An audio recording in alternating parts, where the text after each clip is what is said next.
Alrighty, so good morning once more. Thanks for those of you joining us by Facebook and of course those of you joining us by Zoom. And today we are continuing with the third part of changing the programming at subliminal level. And I will be very honest with you, I won't even lie or go around corners. That's the only way change happens. Change does not happen anywhere else except in your subconscious mind. The subconscious mind is what I have come to learn is the strong man. The Bible uses a very interesting terminology. Jesus himself, when teaching, said, when you want to capture a house, he that wants to capture a house must first bind the strong man. So there's a strong man in the house, and as long as that strong man is in that house, nothing is going to happen. You can go in there, but you will always be having battles and running fights with that strong man because he's a very, very influential person. If you're a woman, she's a very influential person in that place. In fact, I call the strong man the elephant in the room. Now, the subconscious mind is extremely powerful. It runs 95% of your waking life. In other words, from the moment that you wake up to the time you go to sleep, 95% of that time is run by the subconscious mind. That means if you're awake 16 hours of the day, 15 hours of those 16 hours, you're on autopilot. Now that's scary, ladies and gentlemen. That means most of your actions that you take place in a day are done without your knowledge. Yes, they are automated. Yes, you don't even realize you're doing them. That's how powerful the subconscious mind is. Now remember, if you don't realize what you're doing, that means you're speaking stuff you don't even realize you're saying. You're exuding body language you don't even realize you're exuding. You are doing things you don't even realize you did. Now think about that. I mean, that sounds, somebody would say, but that whoosh. Sounds like I'm possessed. No, you're not possessed. You are just being controlled by the real you. And the real you is the man in the subconscious realm, that strong man. And that's why Jesus said that if you want to take over a house, you must first bind the strong man. After you bind that strong man, then you can do what you want. So the first of the 5 barriers is your subconscious mind is in control. In other words, 95% of your daily behavior is automated by that subconscious mind. And then your conscious mind is the creative mind. That means only 1 out of 16 hours is controlled by your conscious mind. That means you are hardly controlling anything. I love the illustration of using the elephant, because if you picture the elephant, then your subconscious mind is the monkey on top of the elephant. Now imagine if that monkey, and then that monkey is bound to the elephant, by the way. So it's not like he has a choice to leave the monkey. They are bound there. So even if they want to run away, they pretty much must go where the elephant is going. Now, can you imagine what that implies? Here's what it implies. Here's what it implies. It means, this is number 3 now, positive speech and self-help is not enough. Because why? The positive speech, the self-help, all the screams and shouts you can make in your conscious mind have absolutely nothing on the subconscious mind. You're like that monkey on top. That monkey is going wherever the elephant wants to go, not where it wants to go. And that's why when we talk about binding the strong man, it means the little monkey must control the elephant. Now, how does that work? To make the elephant follow what the monkey wants, the monkey must find a way to get into the controlling mechanisms of that elephant. Now, the most amazing thing about this truth is that those elephants are literally controlled by the environment. So you have to understand also that we are a product of our environment. So where does this elephant learn to become what it is? It learns from the environment. The greatest programming happens between the ages of 3 and 7 of the age during the theta brainwave phase, when we absorb wholesale everything around us. So the elephant is learning from modeling. It models whatever it sees around. It also hears words, actions, and it also models the culture. So 4 things that the subconscious mind will pick without even your knowledge. It's the models, it's the words, it's the actions, and the general culture of wherever you are. This is the reason why there's such a big deal about changing the environment. And if you cannot change the environment outside, then let's change the environment inside. So how does this environment inside gets changed? This is what I've been teaching. So number one, we said that you're going to use hypnosis, and specifically, I'm a proponent of self-hypnosis. I'm not very comfortable with hypnosis in its truest sense because that's done by a therapist. They call them hypnosis therapists. Now, some therapists don't do it, some therapists do. But the thing about hypnosis is that you open your subconscious mind completely into the hands of an outsider. And if that outsider has ulterior motives, that could lead to some dire, and I mean dire consequences. So you do not really want to open your mind and your subconscious mind to the hands of outsiders. I mean, you wonder why certain people, for example, a lot of people say, how could people be so foolish to be following these fake papas? Well, the answer is simple. The fake papas have mastered the art of mass hypnosis. So when they stand up front there and do whatever they do, when you go to see them in their sessions, some of these guys are master hypnotists. And they have learned how to manipulate individuals. Now, this is a skill I have also learned, but I choose not to do it because I find the power that goes with it a little uncomfortable for me, especially with my conscience as a Christian. I am not comfortable with hypnotizing other people. I would rather you carry out the hypnosis yourself. And I've given, there's a video, go back 2-3 videos behind, you will find a video which teaches about self-hypnosis, exactly what it takes to make that happen. But essentially, back to the papas, these papas will hypnotize individuals, and so those individuals become bound because then they will place what we call key trigger words, which are associated with certain feelings and certain emotions, which then get them to literally reprogram you.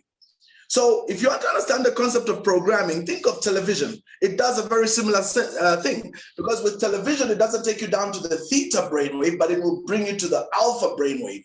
And in the alpha brainwave, you're basically entranced. At that point, you know, whatever the TV is showing, whatever that video is showing, it goes directly to your reticular articulation system, and it can actually begin to erode that barrier. But a hypnotist will go beyond to the theta brainwave, where that RAS barrier, the reticular activation system, is eliminated altogether. The other medium that does this very powerfully is music. That's why good campaigners, whether for politics, whether it's for adverts and products, know that if you get a great song with awesome words, okay, the words don't even matter, it's just the song, the tune, the beat, everything about the song. If you can evoke certain feelings, you can put words into those songs, and those words will bypass the reticular activation system straight into the subconscious mind. That's why, again, the papas and all these funny characters, they have learned, even the good ones, they have learned that one of the keys to accessing the subconscious mind is music. That's why they use music as a medium. When you play the right music, it evokes certain emotions. When those emotions are evoked, the people that are listening to that music go into a certain brainwave phase called the theta brainwave phase. At that phase, I can program anything I want.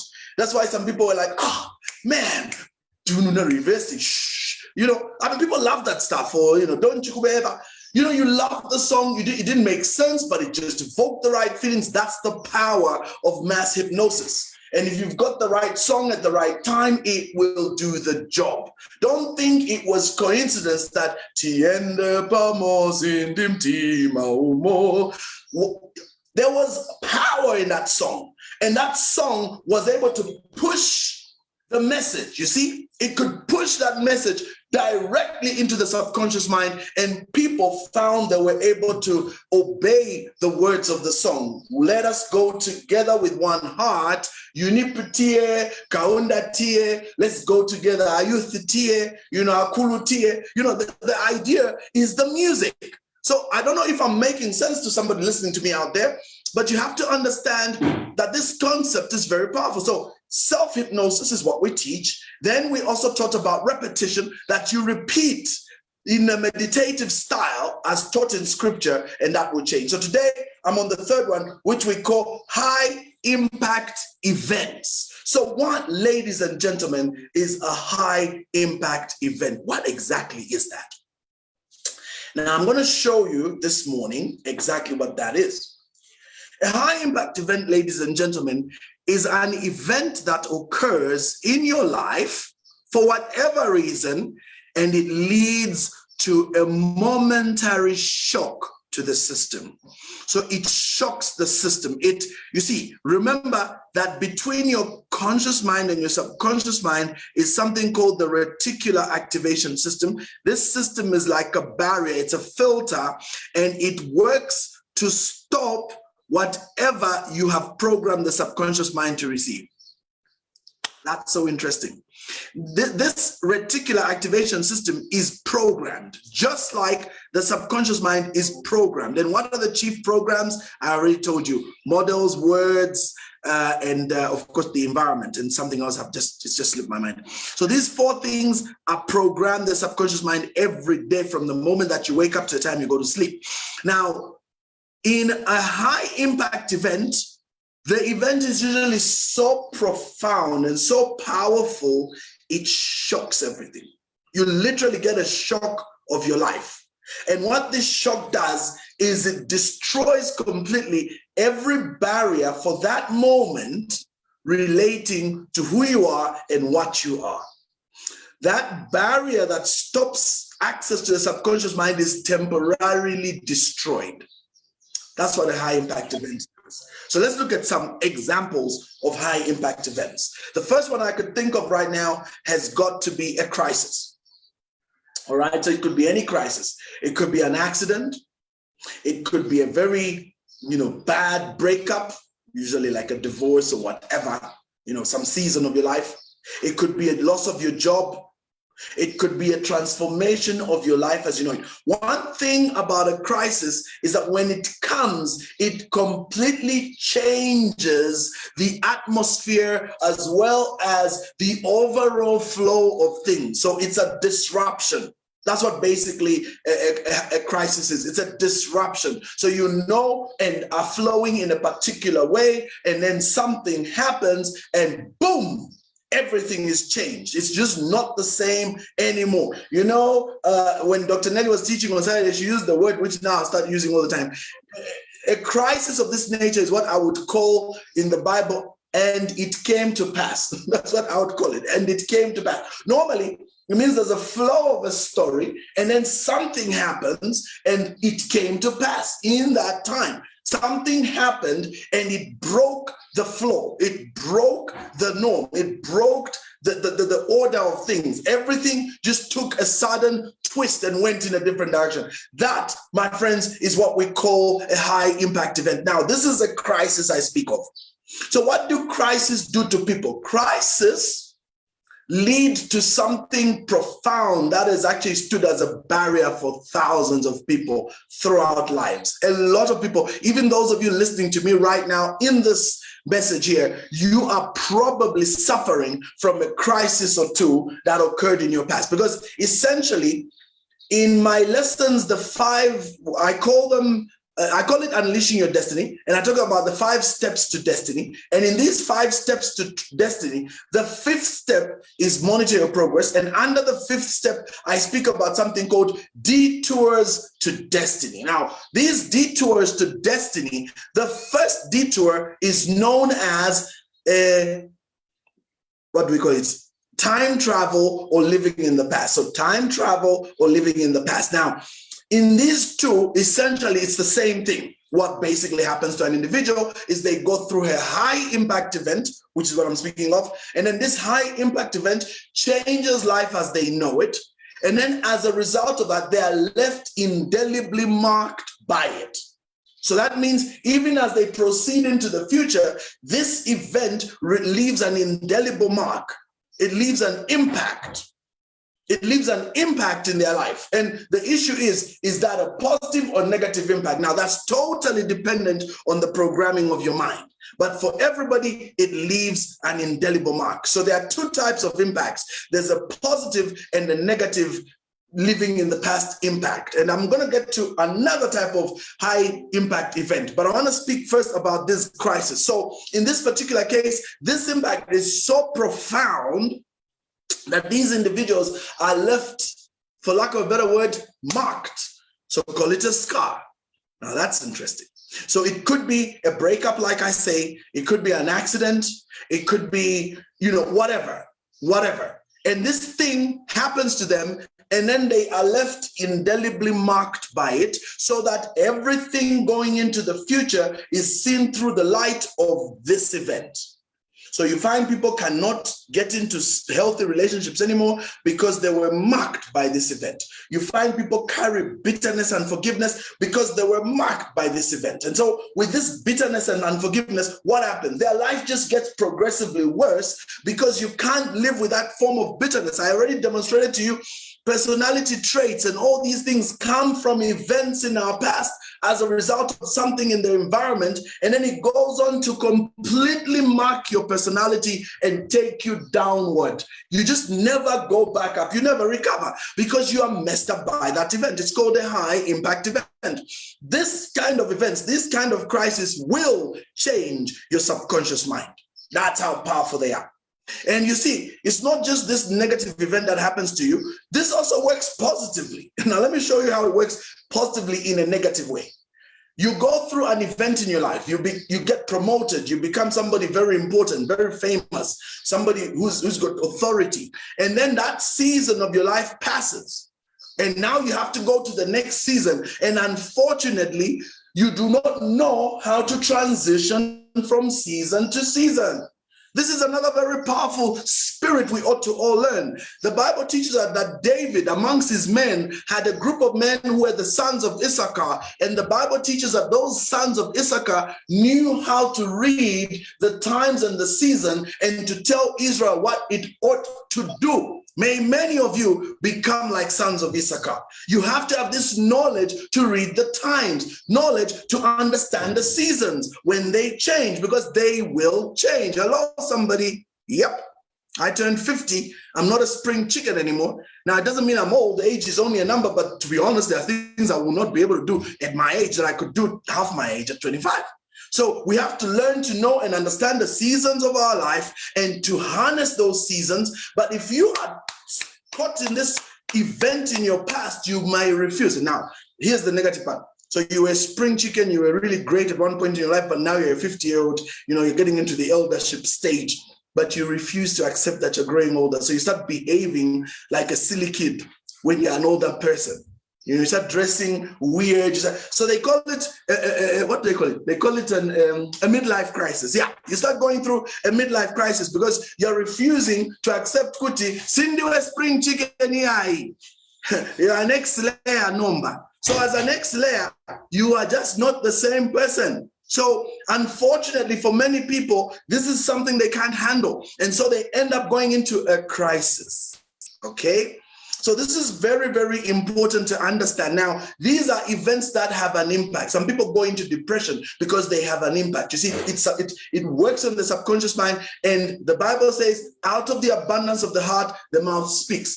Out of the abundance of the heart, the countenance falls. Your countenance falls. People begin to see something is happening to you. It is a reflection of what's going on inside of you. Now, let me talk about a high impact event that's positive. Now, for me, I've found that other high impact events that are so profound, and I love them personally, are two. And I'll speak of two because these are the two I know personally. The first one is the born again experience. Okay? Thank you, Tonya Gray. Thank you so much. Yes, indeed. So this is the first one. It's called the born again experience. You know why the born again experience is so profound? Because it's a high impact event. For me, the born again experience is literally a master reset by God. Even the Bible testifies to it. It says, behold, all things are gone away. You're a new creature. But here's the danger. When you go through a high impact event, you have literally had an experience where your mold, you see, there was an old molding you had. It's like they took this this concrete, mixed it, poured it in a cup like this one, and then that mold was shaped. Now, a born-again experience, just like a high-impact event, crushes everything that was there before. That mold is completely destroyed into powder. It's pulverized. Here's what, at that stage, something can be done to change it, okay? So here's what happens. You actually have powder. You have to take concrete or cement, water, and the same powder, mix it together into a concrete mixture, which is liquid, then pour into a new mold. So this time around, instead of going for the same old mold, you go for something more exciting. So you get yourself a mold like this one. You say, now I'm going to use this. Then you pour into this, okay? And then once you pour into this, guess what happens? You are now a new creature. Now, here's the danger with most people. When they undergo a high-impact event which pulverizes them, this is what they do. They pour back into the same cup again. They don't leave the environment. They don't change where they were. They don't change who they interact with, and they go back exactly to the old environment. So what does that old environment do? It messes them up completely. It changes them 100%. It puts them back to who they were, and then they are even worse than before. You see that? That's why Jesus said that, you know, if something has happened to you, demons have been cast out, and your house has been put in order, what do those demons do? They actually change completely. They cannot come back, but what they want to do is go find others like themselves, come and find the house, and if the house is not protected, they will come back and you'll be worse than before. That's why when you have a high impact event and you don't change the environment around you, here's what happens. You end up slipping back, but worse than where you were before, because it's like the pulverization has hardened and you've become twice as hard than you were before. It's like you've been reformed, but worse than you were formed before. That's why alcoholics, you know, addicts of any sort, drug addicts, even sex addicts, you know, whatever it is, if you get this high impact event and you have a moment of realization, what you want to do is change the environment. That's why in many places they take you into a special group to get you away from the environment so that they can now get your subconscious mind reprogrammed in that state. This is where, for me, even events like powerful conferences, boot camp like the one we're attending, for me, this is what they do. They actually help to get you into a newer environment. They will shock you. So you get a total pulverization. At that point, you're very vulnerable. Quickly, you must be discipled and shaped into a newer vessel. Because if you're not shaped into a newer vessel, you will go back to the older vessel and you'll be far more messed up. Take it from me. You'll be far more messed up in this older vessel than you were before you went through the high impact event. And that's why in hypnosis, again, back to that one, I find the whole process very uncomfortable, because if you're dealing with an inexperienced therapist who doesn't know what they're doing, they can actually make you worse than you were once they're done with this process of hypnosis. That's why I promote self-hypnosis. I'm also very, very careful about high-impact events. When you go through a high-impact event, don't go back. That's why Jesus told one of the guys, I see you are healed. Yes, Lord, I'm healed. Sorry, this person said to Jesus, I'm healed. Jesus said, well, go and sin no more, lest something worse befalls you. Now, that's interesting that Jesus would make that statement. Go sin no more, lest something worse befalls you. Got that? So which means when you go through these high impact events, they're not for joking around with. You don't go have a high impact event, have a totally epiphanic moment, and then go back to your vomit. Why are you doing that? Because when you go back to that vomit, my friend, you'll be 10 times worse. The effort to bring you out of that will be far harder than before. So when you're sitting in front of therapists and teachers like myself, we emphasize immensely the change of environment. It's not even a joke. It's not something like, oh, no, he thinks he's greater than us. You just have to change it. Now, my good sister here says, what if multiple high impact events within a short period of time occur? That's brilliant, because what that means, Namzi, is that it's a deliberate shaking of foundations. You know, there's a scripture which I love so much. It says, if the foundations be faulty, what will the righteous do? In this case, foundations are your subconscious mind. The subconscious mind sits on a foundation. This subconscious mind sits on a foundation. Now, if that foundation is messed up, the whole subconscious mind is messed up. And so high impact events sometimes are designed to shake everything to the core. And in that shaking, this is where running into a place of safety, a refuge, a city of refuge, a place where the environment is right is very critical. Very critical. A time away from that environment. You get yourself into the right environment so that the process of reprogramming can happen. And I need to end now. And I notice I've got some comments here. What does he say? Okay, great. So this gentleman is saying that he's learning. He's from Ghana, Samuel, and he's really praying that to learn more. Samuel, on my wall, go to our page. There's a group there called, there's a group under the page. You'll find the details. The group is called Business and Mentorship Training. It's there. I'll share on the wall afterwards. So what I want to do, everybody here, is to just show you very seriously how these things are profound. Now, if what I want you to do in the next 1 minute as we close is just write down how you feel a high impact event is either making a difference in your life or has made a difference in your life. On Facebook, you can write. And here you can write, and in the next 1 minute, I'll quickly read. But I want, this is a bit unconventional. If she doesn't agree, I understand. But let me just check. Yeah, she's here. Doc is really gifted in this space. And the boot camps are a good example of a high impact event. And it's not the only example. There are many. But you see, it's one of those most positive ones. And one of the things I like about them is just like the boot camp is any event you get into where you have an opportunity for a radical shaking of what you have had in your past. This is how you break free. Doc, do you have anything you just want to kind of like emphasize even as we wrap up? I just, thought and felt that this would be very appropriate for you to just, especially as a coach, as a teacher who actually teaches, as a master coach concerning the power of changing subliminal and subconscious thinking. So if you're able to, no problem. If you're not, I'll understand. Most times you're driving on the road or something and you're not able to get to your mic. So if you're not, that is fine. I'll understand. So I'm giving Doc 1 minute. Redme here says, this is profound, explains backsliding. Absolutely. And Alvin, the problem is that once you backslide, I'll be very honest, getting back is harder. Lukundo says, it's mind shifting and you need to apply some good habits afterwards. Yes, that's why moving away from the environment is critical.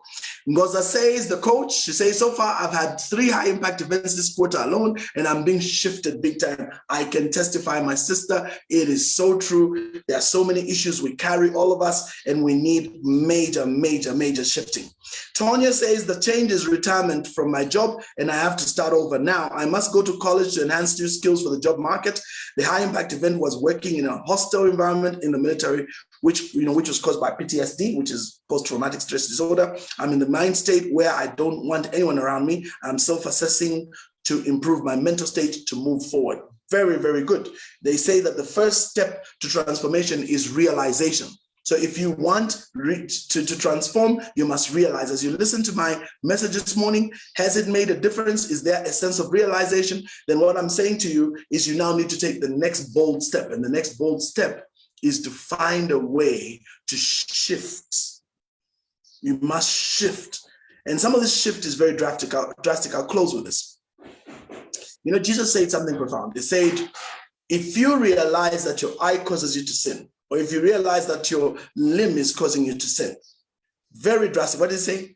Pluck it out, cut it off. Cutting off is one of the most profound ways not to slip back when you've had this kind of event. But how many people are willing to cut off? And that's where I end my message today. How many of you really are willing to cut off? I know for a fact the majority aren't. That's why they can't change. That's why the majority will just make excuses every day about what they're doing. No, Michael says it's had a big impact in his life. Praise the Lord. So a lot of people don't want to cut off. Okay? They are not willing. That's why. Thanks, Anne. Yes, people are not cutting off stuff. And that's why they find themselves going round in circles. So are you willing to cut off? Even if we talk about these high impact events, are you willing to cut off? So this is my last message on the subconscious mind. Next week, we go into totally something new. It's still going to be quantum leaping, but you got to realize that the only way to drastically see changes in life is to cut some stuff out. You are not going to change as long as you keep hanging around the same people, hanging around the same issues, doing the same route. It's going to get you back. And here's the deal. When you get back, it'll be worse than where you are right now. So thank you so very much. And we look forward to see you tomorrow. Remember, Aunt Sylvia is in talking about mindset change. Wednesday, we have Anne talking about an aspect of growth in our business. Thursday, we have Doc coming with prosperity for the soul. And then Friday, we have our usual business opportunity, the reason why we get together every day. 7:30 calls are life-changing. You don't want to miss them. Bye-bye.